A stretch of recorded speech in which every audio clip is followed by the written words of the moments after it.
Good afternoon, everyone. Welcome to my webinar this afternoon. My name is Colin Wilson, and I'm here to take you through a webinar called The Value of Great Customer Service. And without customers, we don't have a business, and that's what this whole webinar is focused on.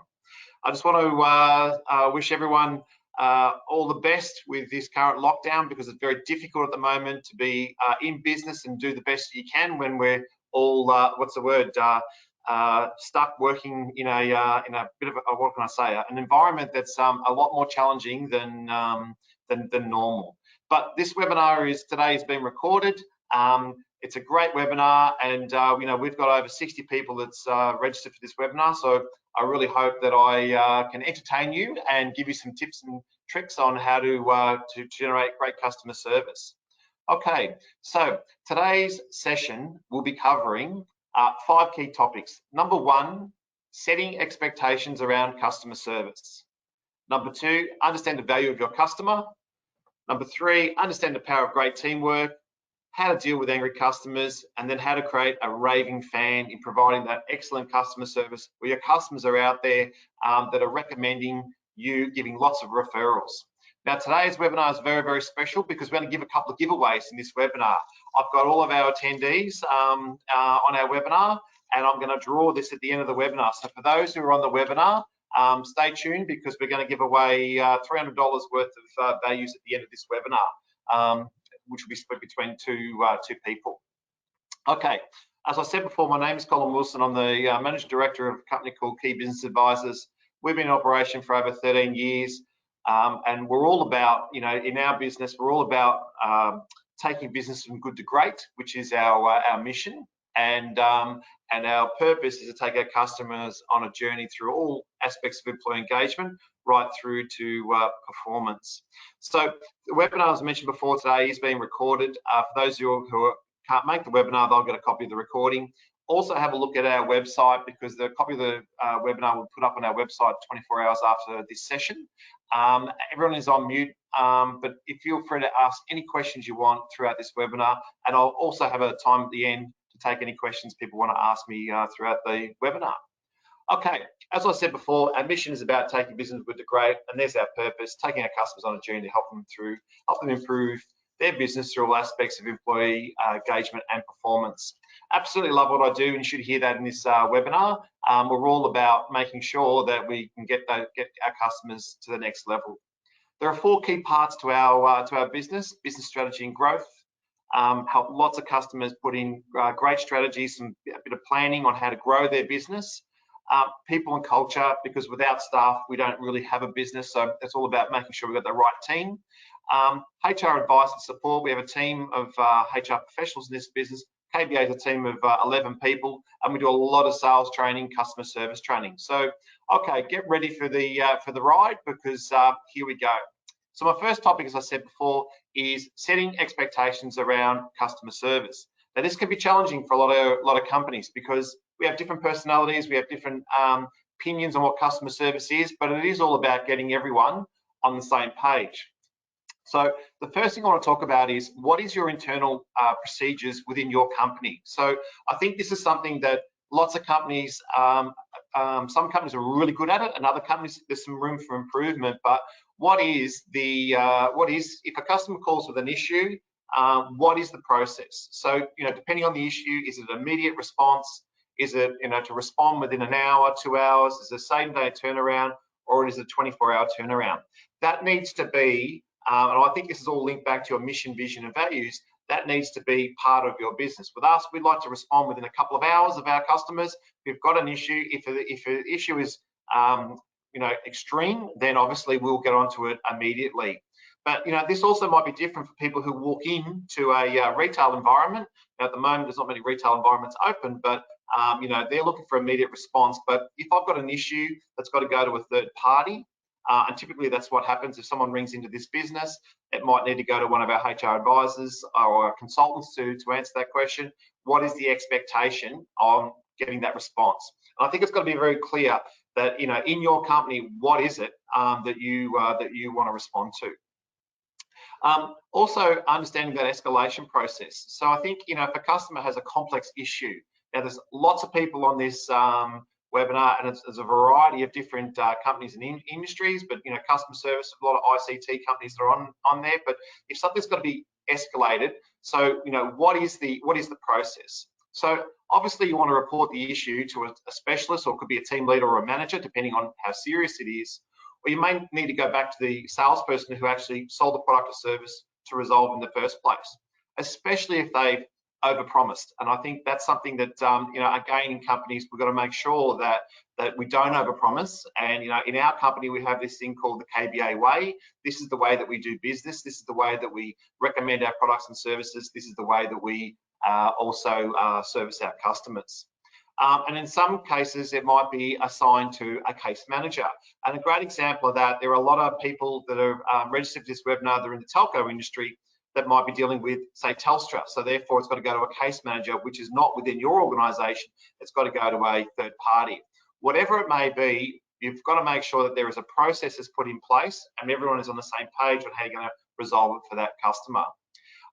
You need to educate your customers and explain what the process is, assuring them that you will take ownership to make sure that their issue will get resolved and fixed. So I think, one of the things that we always recommend, and I always recommend this in the training that I do, is set up a follow-up date for, for that to be sure, or that reassurance. So if I've actually moved this problem onto, or escalated the process to a manager or a third party, I actually want to make sure that has actually been resolved.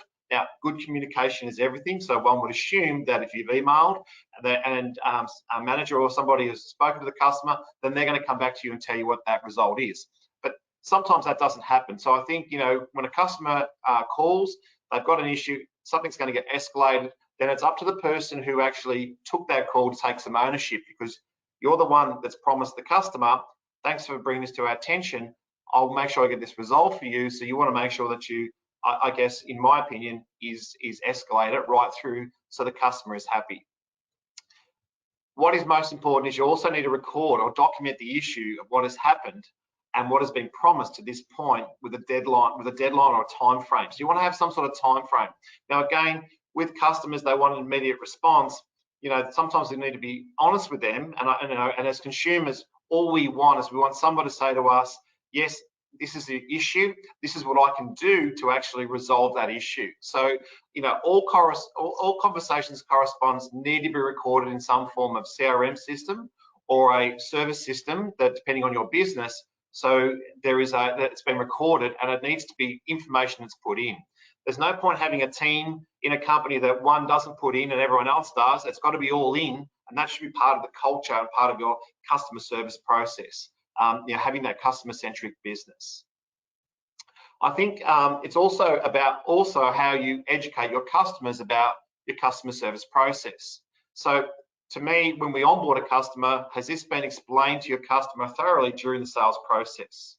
Now, I know what happens in sales, and I spent many years of my life in sales, but salespeople tend to make the sale and then move on to the next one. But part of that due diligence of what is expected of today is when a customer engages with your company, then it's about also not only selling the the product or service, but it's also going through the customer service process should something happen, and what is that process? Did you have them sign some form of service agreement so that there's that understanding? And again, sometimes what happens is, I come out of the office technology industry, an office manager might have signed a service agreement, or a director might have signed a service agreement, but has that been explained to everyone else in the company who might be ringing that office technology company to get the machine serviced or something like that? When you onboard a new customer, do you send them a welcome pack and introduce them to the team? So this is something that I'm really passionate about and love to do at Key Business Advisors. When we onboard a new client, actually send them out a welcome pack, and this is who our team is. So we're trying to put like a face to the name and introduce our company, our services to your customer. Once the customers come on board, does the salesperson or consultant organise a time for your client to meet and greet that key stakeholders of your team? So to me, I think that is really, really important. So again, when we onboard a new client, one thing that we insist in our business is they meet the team and say, look, these are the other people that are going to be looking after you. So based on what I've explained to you, do you feel that there is some areas of improvement within your company? So I'm going to give you a couple of minutes to put some questions in the chat box. and I'll answer any questions that people may have. But I think it's really important of getting that process right, getting those foundations right in our company. So, you know, when a problem or an issue comes in, it is about, well, how do we resolve that problem? At the same time, I also want to be proactive. Like, we're in a pandemic right now. You know, part of your customer service process might also be a situation where you're actually ringing customers and doing like a well-being check, which is something that we've been doing in our company, making sure your customers are okay trading through these you know, tough times that we're currently in. Okay, so I've got no one's added anything into the chat box. I'll move on to my topic 2, which is about understand the value of your customer. So, you know, my first topic is about setting up the processes in your business, because that's really, really important.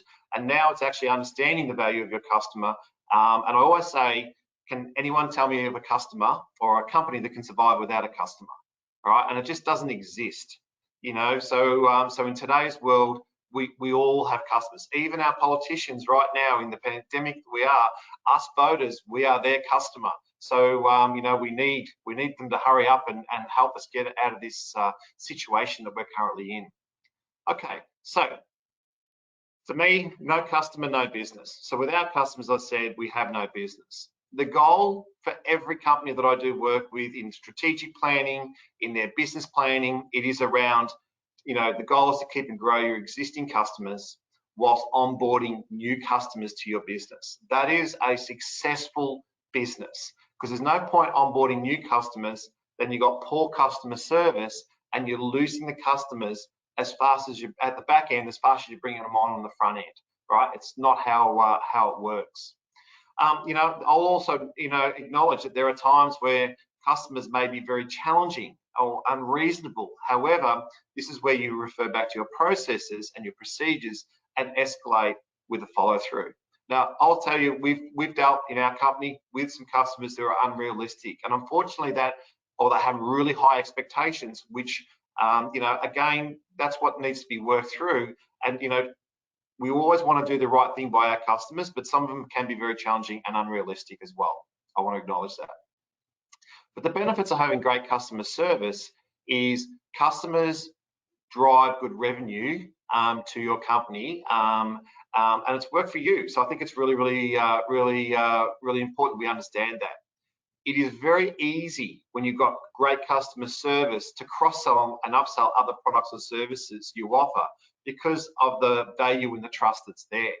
Now, I think what's really, really important is part of customer service is when you've got a great customer, then, you know, also too, you can recommend, hey, this might be good for you. Did you know that we actually offer this other product or service as well as part of the value add? Providing a great customer experience will end up with many referrals. And again, referrals are the best form of sales lead you'll ever get. So we want everyone in our company to make sure that our customer has a great experience. And at the end of the day, to me, it's they feel good and they know that this is the right decision of me dealing with this company, your company that you're representing. Getting good feedback from your customers also provides with job satisfaction and a sense of achievement. And again, I think this is something, you know, especially, you know, we're hearing doom and gloom at the moment. You know, things aren't opening up. It's frustrating. But, you know, when we're actually doing some work for our customers, even though we're in lockdown and working in remote areas, getting some outcomes for your customers as a sense of achievement, it actually gives you a sense of purpose and some motivation as well to keep going. In today's world, great customer service will also give you lots of Google reviews. And at the end of this, if you really like what I've gone through today, maybe you can give us a Google review, because Google reviews is what helps with Google rankings, which can also bring more customers to your business. But great customer service does generate more referral work. The goal to me is to build a customer-centric business where every team member is 100% committed to supporting the customer and supporting the team. So we're all going to make sure that if we've got an outcome, it's a team environment that what we're doing to make sure that we get the outcomes what we're looking for our customers. Okay, topic 3, understanding the power of great network. Now, remember what I said before, I'm going to draw out some giveaways as well. So I've got these in front of me, which I'll draw one out.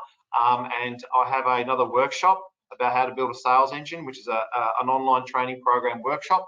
It's valued at $165. 2 people in this webinar are going to receive a free ticket to that up and coming workshop that I've got in October.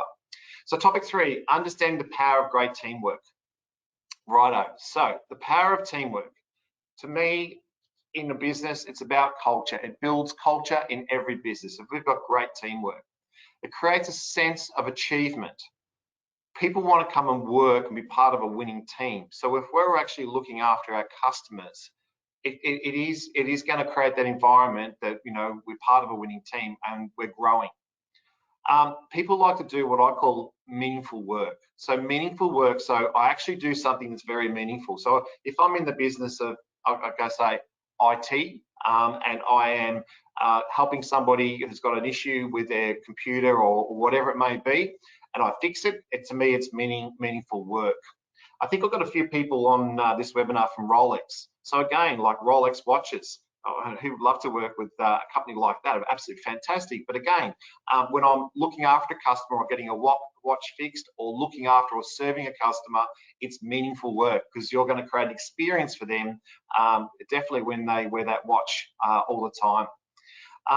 Everyone needs to understand and respect people's roles and responsibilities. So again, within a company, you know, one thing I don't like to see is when a customer issue comes in, I'm just going to hand it over to this person because I know that Colin is the right person to look after all of our customer issues. No, everyone in the company needs to take ownership. Everyone needs to, you know, understand people's roles and responsibilities. And to me, customer service is on every position description that's in a company. To me, who needs customer service training? Who needs sales training? Anyone who talks to a customer. That's the way I see it. And it's people's roles and responsibilities and understanding. There's nothing worse than escalating an issue where someone could have actually taken a bit of ownership and done that themselves and sorted it out. But that all goes back to training and understanding, you know, understanding your products and services and your systems. Everyone needs to be on the same page, and most importantly, as I said before, take that ownership. So again, if I am dealing with a customer issue, the ownership is what can I do? How can I fix it? I enter information into our company system to make sure that I've created some communication that anyone can pick up. Because if I happen to ring in sick tomorrow and the customer rings back, then somebody else can pick that up and run with it, rather than say, oh no, you now need to wait for this for Colin to come back because he's not in today. Customers don't want that. When they ring, they want someone to take ownership and they want to know that they're actually being looked after. You cannot build a team if there's no trust, and you cannot build a team if there's no accountability, and you cannot build a team if there's no commitment. So again, you know, when we go into a company, everything, in my opinion, in every organization points to the customer. What are we doing to make sure that we look after our customers, we serve our customers, and make sure that we have happy customers, because we know that's going to generate more work and it's going to help us grow our business. I do a hell of a lot of leadership training around the 5 behaviors of a cohesive team, which is all about building trust. Now, when we go into companies, what they want is results, and that's normally the biggest thing. If I put that triangle up the other way, results is the #1 thing we want, but you can't get results unless you have trust, where people trust one another. You can engage in, you know, really great conversation about how to improve the business or how to improve a customer's experience. We all need to be committed. We hold each other accountable, and then the results come. We all focus on collective results, which produces the results of a company. So again, when I run a 2-day leadership workshop, again, this is all about how we empower our staff, empower our team to actually make sure that we deliver to our customers' expectations. Because at the end of the day, what this webinar is all about is actually looking after our customers, which is what grows our business. My topic 4 is about how to deal with angry customers. And I mentioned before that, you know, sometimes customers can be really challenging. So, you know, what is your, I guess you could say, your process on how to deal with angry customers? And again, I was talking to another company just before this webinar, and one of the things he said to me, Colin, is their customers, they're flat at the moment. They're flat because of COVID. There's no, I guess you say, there's no opening date of what we can look forward to, and they're also angry as well. So again, people do get a bit frustrated. So I think it's really important we know how to diffuse a situation when we do have an angry customer. Okay, well, first of all, my tip is manage your emotions, because if you've got a customer that's a bit emotional at the other end of the phone, or they've walked in to see you face to face, which is a bit challenging at the moment, and they're a bit emotional, and you get emotional, then what's going to happen? That's just going to fuel the customer, and that's never going to work. And you might, I've seen it before where salespeople or customer service people have not been able to control their emotions, and it ends up a bad outcome. We don't want that. And the old story is, if you have a good experience, you might tell 2 or 3 people. You have a bad experience, and tell 10 people. Today with social media, it's a multiplier. You have a good experience, you might tell 100 people. If it's a bad experience, people could tell 100,000 people. So it's really, really important that we manage our emotions. I think it's very important to listen and don't rush the customer. Now, I'm from the old school where I was always taught, have a book, have some sort of book or a pad or whatever it may be, something like this. When you've got customers that complain, make sure you're taking notes and show that you care. Now, I do a lot of things around generational selling, understanding how different generations work. But if you had somebody that was standing in front of you and they're explaining what their issue is, and you're not taking notes, and they're of a mature age, they might be thinking, well, you're not listening to me.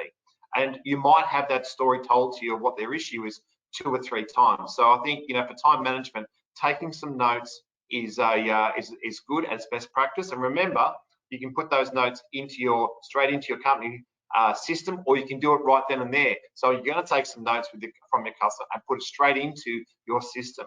My tip would be, let them know that you're doing that, so we can look after you. I'm going to get some notes from you. I'm going to take some information down. I'm going to put it into our system, or I'm going to take some notes to make sure that we get everything 100% right for you.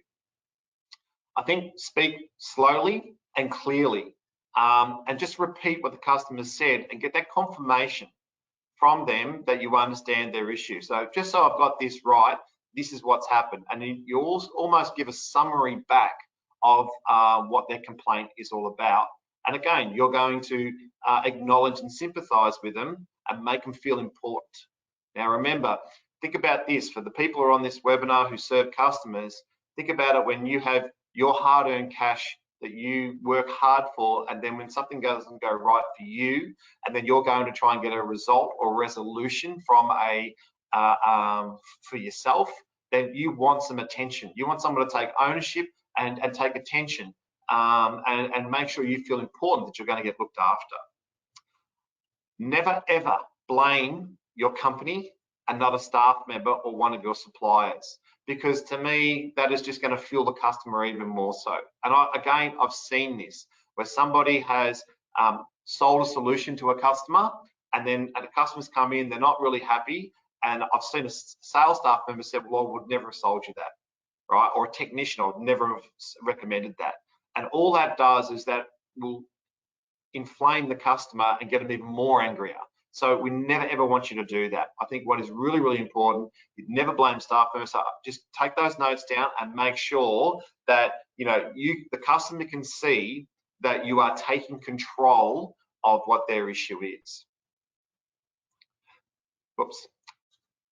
Also, don't make promises you can't keep. Now, we do a lot of personality profiling of key business advisors, and this goes into 4 categories. We use the model of DISC, and it's all on our website if you want to have a look. But somebody who's a very dominant person of dominance, these people are very strong-minded, and somebody, a person of influences, these are more people.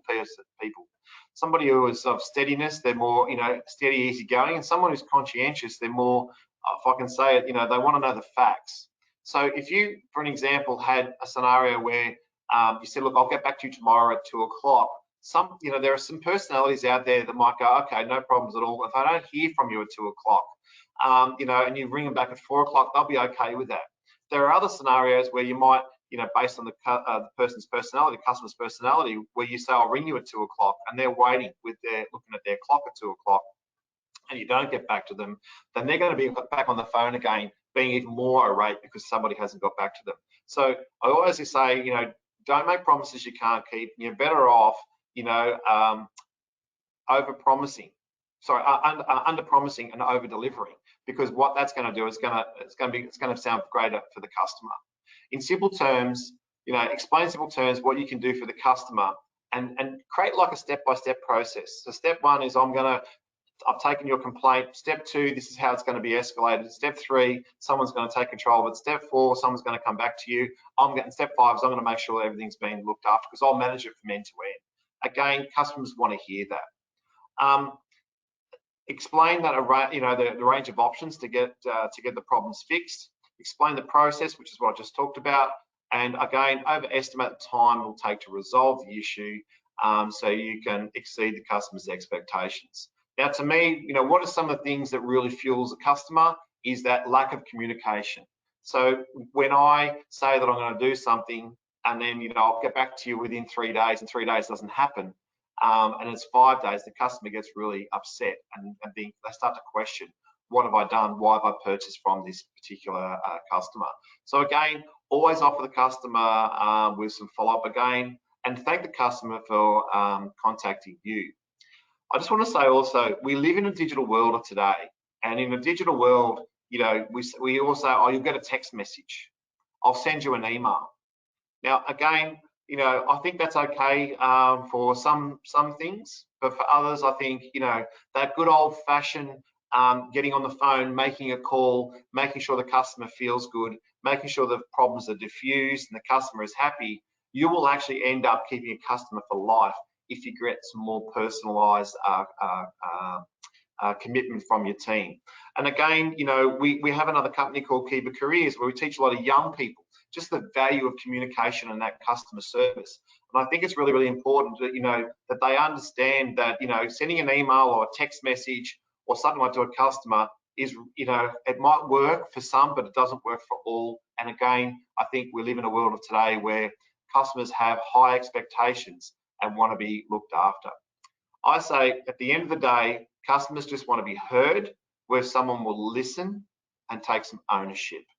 And that's what we want. So, if we've got an issue, no problems at all, how do I get it fixed? Now, obviously, depending on the severity of it, if my company is down and I can't operate because my network is down, well, that's a little bit different. But if it's something that's a teething problem or something that's not 100%, then again, we just want to be heard and get someone to listen that'll actually take ownership. Okay, I've got a question here, which is absolutely fantastic. All of this makes common sense. The reason why it's not common practice is because business has various consultants which are unique to each business. This is true. Resolving those constraints are not easy.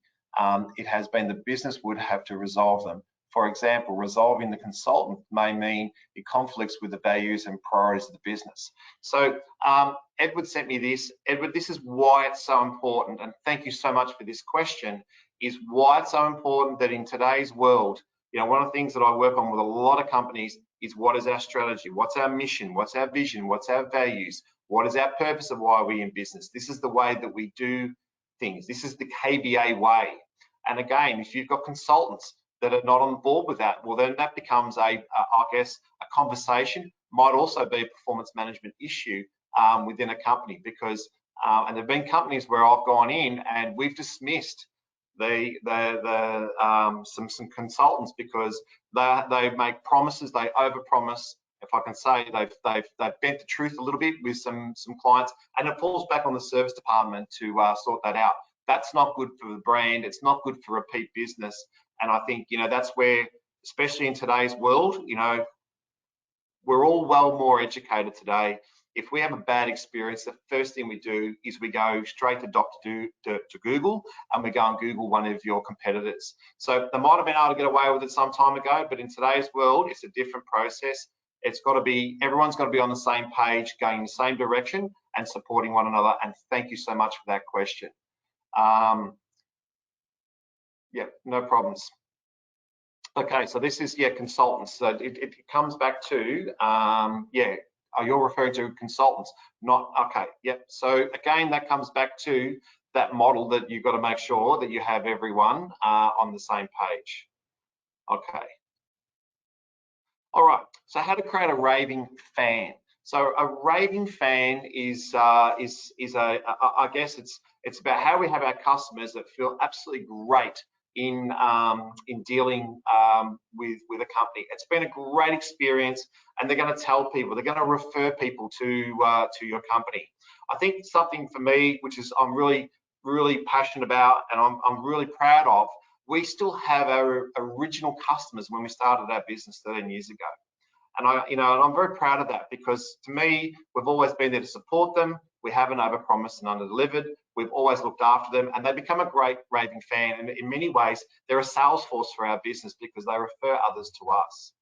Okay, so my 10 steps in providing great customer service is to let customers know what you can do for them and set expectations.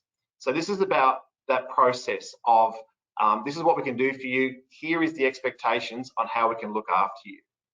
Focus on being a customer service business, so that the whole company is customer service driven. You want to be confident, have a positive can-do attitude. And this is for everyone in the company. So to me, if you're having a bad day and you're in the customer service division, then you need to make sure that you've got to snap out of it, because no one wants to deal with somebody who doesn't have the right attitude. You want to, as I said before, listen to customers and take notes, and know how to read the customer and demonstrate initiative to take control. So again, by voice, what's their vocabulary say, what's their body language tell you, it is all about taking control. You want to understand every step of the sales process, including objection handling and closing the sale. So I go into a lot of companies and they say, well, okay, Colin, can you go and train our consultants, our sales professionals? I think no problems at all. Do you want to put the service team in there with them? No, the service team's separate. No. Put the service team in there with them who supports them, because they get an understanding of what these guys are out there trying to recommend to customers. And vice versa, when you're doing customer service training, I think the sales professional should be in on that as well. So they need to understand that whole end-to-end process, whether it be a retail process, a B2B process, a B2 business consumer process, B2C, or even trade, if it's trade sales. We want to understand what that whole sales process is. Everything we do is about making customers wanting to continue to come back and deal with you. I call this power of attraction, right? So we want to hear our customers, and again, Google reviews are really important. Testimonials are really important. Email correspondence back is really important, and that again should be used for motivations of recognition within a team. And again, if it's talking about one-on-one performance, then again, you've had these reviews, or this is what customers have sent back to you, as explained about how you've looked after them. You want to provide an experience where your customers become an advocate for your business and be that raving fan. And what I mean by that is, the raving fan is they would go and tell other companies or other people, other consumers just like them, go and deal with this, with this company and this person, because we want to personalize it. You want to follow up your customers for certainty. Again, that goes back to that due diligence, making sure that we're doing that follow-up. And for me, I think one of the big things with customer service is you want to train your staff so everyone is on the same page and providing a great customer experience due to your company's deliverables and teamwork. So again, this is, we see it commonly where people blame other people within a company or a supplier or something like that. This is all about getting everyone on the same page, and I will link it back to your mission, vision, and values of what you're trying to do and get those outcomes for your customers. Okay, so I think what gets missed a lot of, gets missed in a lot of companies is the understanding of, again, I go back to that company's mission, vision, and purpose that's linked to a strategy. So this is what we're actually trying to achieve. These are our products and services. And again, in companies that I go and do a lot of work with, it's harder in small business because you're like a jack of all trades and you're running around. In large corporations or large businesses, it's a little bit easier. But again, we want to make sure that everything is linked to, our why. This is why we do it, and this is why we have these products or services. This is why we recommend these to our customers, and these are the outcomes we're trying to achieve for our customers. Now, do we have any questions based on the webinar that I've just gone through? And again, I'm trying my very best. You know, it's very challenging at the moment, but without customers, we don't have a business. So, any questions? Feel free to ask me any questions you like, because I'd love to be able to answer those questions. Give you a couple of minutes to maybe jot in a question.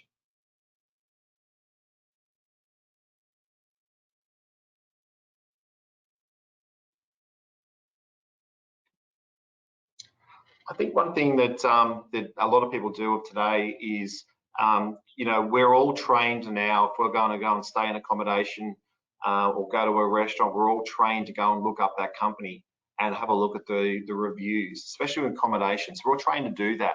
So in today's world, you know, when we actually onboard a new customer, you know, explaining how great the service is one thing, but you also need to back it up today. So, you know, again, you know, you want to look at, I'll say, if you've got a company that's got, you know, someone's making a decision. This happened some time ago, a few months ago in our business, where we were looking at, if I could say, recommending our products and services to a company, and they were looking at somebody else, and the difference was, I was very proud to say, well, we got 48 Google reviews that talk about, you know, what we're all about. The company you're looking at's got 3, and we won that business. And that's part of now what is starting to happen of today is consumers are now looking at the reviews, and, you know, I'm going to invest my money. Are you going to look after me? Because we all want to be looked after. Okay, so we have no questions. So I take that as a good. I do have a question. Here we go. So, Sonia, what happens when an angry customer gets abusive? Our company has zero tolerance of that, and we want and we can walk away. What is your thoughts? Okay. So again, so when you've got a customer that's abusive, well, the first thing you want to do is try and sit them down. So if they're coming to you that is face to face, then you want to try and sit them down and try and diffuse the situation. In today's world, if you look on TV, you will see that it's not okay to abuse a customer with WorkSafe. So I haven't had it in a scenario where someone's come in and they've been very abusive, and you know, you just got to sit back and be calm and say, please don't speak to me that way, because, you know, we don't tolerate that as a business, and that's not the way we look after. It's not the way we like to be treated. We don't speak to you in that manner. So you want to be very, very careful. But I do want to bring it back to, if you've got an abusive customer, and again, this all comes back to teamwork. If it's in a retail environment, this is where my expectations is 2 or 3 other colleagues will come stand next to you to try and defuse that situation. And also a manager sort of needs to get involved. But the quickest thing for me is if it's in a retail environment and there's an abusive customer, the first thing you want to do is try and sit them down and try and relax them. That's the first thing you want to do. And again, let me take some notes. I know you're upset. Grab a seat and sit down. If they continue to be abusive, say, listen, this is not how we treat people. If you've got customers abusive on the phone, ask them if there's another time you can call them back when they've settled down a little bit, because, you know, the last thing you want to do is create what's that word? If you can't negotiate with somebody, you can't have a conversation with someone because they're going a little bit over the top, then you've got to try and somehow sort that out. Here we go. How can a customer, this is going good. We've got lots of questions now, which is good. How can a customer attack you or buy in a store in a nice way? How can a customer attract to a buy in a store in a nice way? So, okay, so if the way I read that is, how can you create that customer experience when a customer walks into a store? Well, okay, smile, and a smile costs you nothing to smile. And definitely what you want to do is you want to make sure that you are smiling with the customer. Now in retail, And I've got all these tips on my website too, by the way. If you want to go onto my website, there's 7 steps to retail. There's 9 steps to selling over the phone. There's 10 steps to customer service. There's also how to deal with angry customers. But how would you attract a customer to attract a buy in a store? Definitely a big smile, definitely a welcome. And the thing you don't want to do is go over there and what's the word, when they let them browse a little bit and then just try, how can I help you, or what brings you into our store today, or you really try and engage in that conversation. And again, when we've got a customer that comes in, I think smiling is really, really important.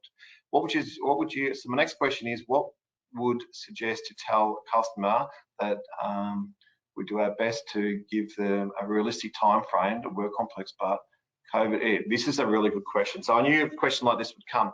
COVID has been a real challenge, and so I think what you've got to do, you've got to explain to them and say to them, look, we're going to do our very, very best, but unfortunately COVID has delayed a few things. But again, I'd still go back to you are documenting, say that you're going to follow through, and look, as an ICT company that I do a lot of work with, and when there's been a delay, someone's still contacted the customer every 3 days just to let them know they haven't forgotten you. But you're right, what happens when people run out of patience?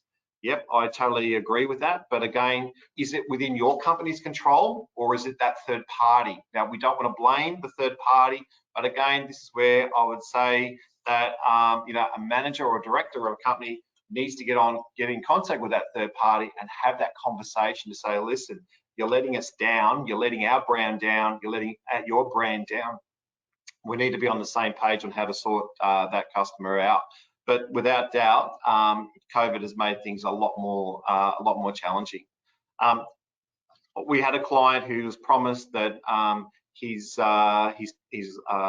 moved out of his premises, his power's going to get cut off, and his power hasn't been cut off. So he's infuriated. So he's rung up the customer, rung up the supplier, and he's got really, really angry with them over the phone. Sometimes when customers get angry over the phone, what they're doing is they're venting, they're letting out their anger. But again, it's not okay to do that. I think that's really important that you actually highlight that. And I think if the salesperson or the service consultant at the end saying, I'm doing my very best to support and look after you, right? And it's again how it's communicated down the phone or in face-to-face, then I think that's really, really, really important. So this is going really, really good because we've got lots of questions. We're in an after sales, and we have hardly been in the workshop. We aren't the workshop. We cannot do any work. Well, that makes it very difficult. So that makes it very, very difficult if you can't get in a workshop and do the workshop. However, again, I'm not sure which company you're from, but I think what's important is you've got to just still keep that communication that's going. And there's rules and restrictions with COVID at the moment. So this is why this is very challenging at the moment with what to do. But again, I'll go back to the communication.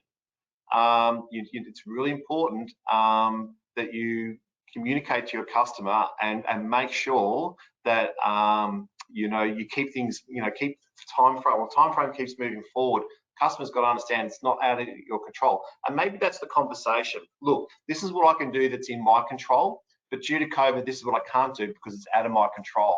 And we hate to let you down, but I will say if it's probably happening to your company, it's going to be happening to some of your competitors as well because of the situation that we're in. All I can say is you just got to do your best and keep that communication going with your customer. Okay, what would you suggest we tell customers that we do our best to give a realistic time frame and work completed? Hang on, that's already been done. This is Tilly. All right, so do you expect any new ways of responding to negative customer behaviour to the work respect? Okay, work legislation that is currently in motion in Parliament. How should you respond with when customers clearly overstep the line and behaves in a way that is discriminating? Or okay, So again, my answer to that question, I think if I got this right, it's Tilly, is, let me put it this way. In my company, if someone's actually rung and abused and been racist or discrimination to any of my staff members, this goes back to our procedures and our policies. We have zero tolerance to that. So I could tell you that, you know, over the years of 13 years, where some people have been unrealistic, had a bad attitude or abusive, we've basically told them we don't want you as a customer because you don't fit within our within our values of our company. You cannot talk to our staff in that manner. Now, that's only happened on 1 or 2 occasions in 13 years.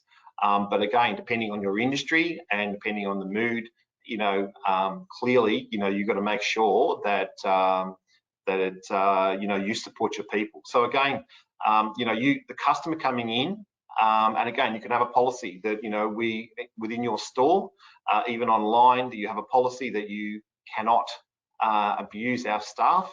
Otherwise, you'll be asked to leave our store, or we will not deal with it. That comes back to also part of the onboarding process as well when you actually win a customer. But in relation to the legislation and how it's going to be, well, I don't understand that. How when it comes to customer service, I think that comes back to a policy within your business and what's important, that how you look after your staff. The last thing you want to do in any company is lose a staff member over a customer who's abusive.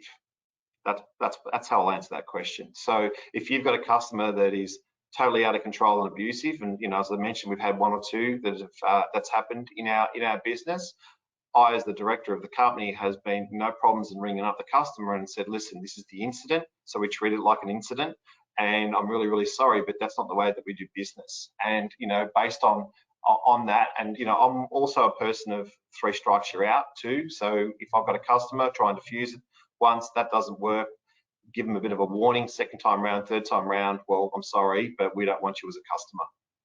So again, you know, we've also got different demographics of age brackets as well, so it can be discriminative. But again, it comes back to how you approach the customer and the conversation. So I think what's really important is this whole process of what we've gone through in what we've spoken about in customer service. It really comes back to, I'm going to put it to what I started with in this presentation, and thank you very much for challenging me today, because you've really got me going, and that is, what is your process? What is your policies? What's your procedures? What is your process on how you deal with your customers? What is acceptable? What is not acceptable? And that also includes, that's internally, but also externally as well. If you've got customers that are unrealistic, who behave in a way that is not appropriate. And again, that's you protecting your brand. And I can tell you that, you know, we had a scenario where someone gave us a Google review of 1 because, you know, we dismissed a staff member in a company because of lack of customer service and lack of supporting the business. So you know, it's how you actually set that up, and it's how you communicate that to your team, because it's really, really important. So if I go back and sit back and, you know, what's important to me, my first thing is my brand. My second thing is my staff. I want to make sure my staff are happy, my staff are engaged, they come to work because they love to come to work. It's what they want to do. And then what you also do is, you know, it's your product, services, your mission, vision, values, all of that. You know, sometimes, you know, just changing conversation with a customer. So sometimes you're rather getting straight into it, you try and, if I use the word, change the conversation a little bit and try and make it happen. How can you entertain a different customer? How can you entertain a different customer with a different attitude or mood? Well, I guess, you know, I want my team to be themselves. So, you know, again, you know, it's about being polite. It's about asking the right questions. It's about, again, that's a great skill to have when you've got customers, is ask them questions. Ask them questions about them, I think, is really, really important, you know. And again, part of sales is, you mind if I ask you a couple of questions? That's really, really important. Then you start asking some questions to try and change the mood. But I think, you know, if I've got a, you know, we think about the sales process. It is all about, you know, asking lots of questions, finding out the information from the customer. What are their needs? What are they looking for? Make some recommendations. You match their needs. It's about how you meet and greet that customer. If I've got a customer that's you know, not happy or that are a bit upset, well, it's up to the individual person to have that skill set to try and break that ice and get that customer on track. And that's what I've talked about in this webinar. Okay, now I've got, as I mentioned before, we've got a giveaway. Our next webinar is on recruiting and setting up your staff for success. So again, that is also part of the process of every company. If I've got staff that are customer facing or talking to staff over the phone, then I've got to make sure that I set my staff up for success. I've got to recruit the right staff that don't mind having conversations and dealing with customers. A people's person is probably what I want to say. So I've got an online training giveaway, and I'm just going to draw 2 people out of this little this handful I've got. So let's have a look who's online. So just want to open up this box. So the first person I've got, here we go, is Kylie. Kylie Raya, I think it is. Is Kylie on this hookup? Got to be on the hookup, and it's in alphabetical order.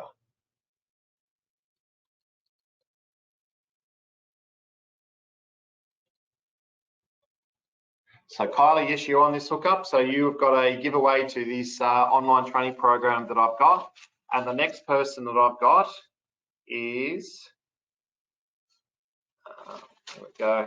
I don't want it from the same company. Here we go. I've got an Anne Becker from, so Anne, are you on this hookup? Let me have a look.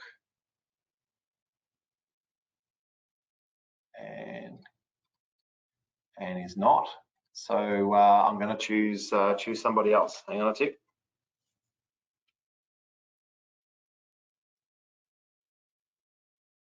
I've got a Calvin Simons. Calvin. Is there a Calvin on this hookup?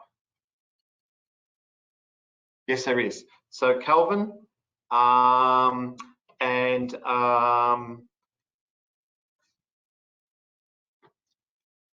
sorry, I've lost my, and Kylie, you 2 are the winners, and Emma will be in contact with you in relation to giving you a free ticket to my online training program, which is how to build a great sales engine in your company for high success.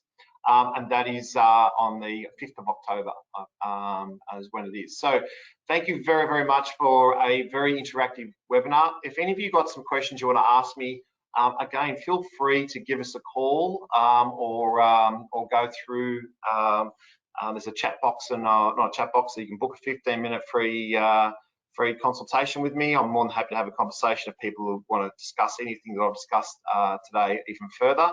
These are the 4 pillars of our business of what we do. We're in a pandemic, so I'm doing a hell of a lot of online training at the moment. So feel free to give me a call and reach out. And thank you very much for attending this webinar. And I look forward to supporting you in our future webinars or our online training. So thank you very much, everyone. And that concludes the webinar. I really hope you got something out of the webinar today, and thanks for participating.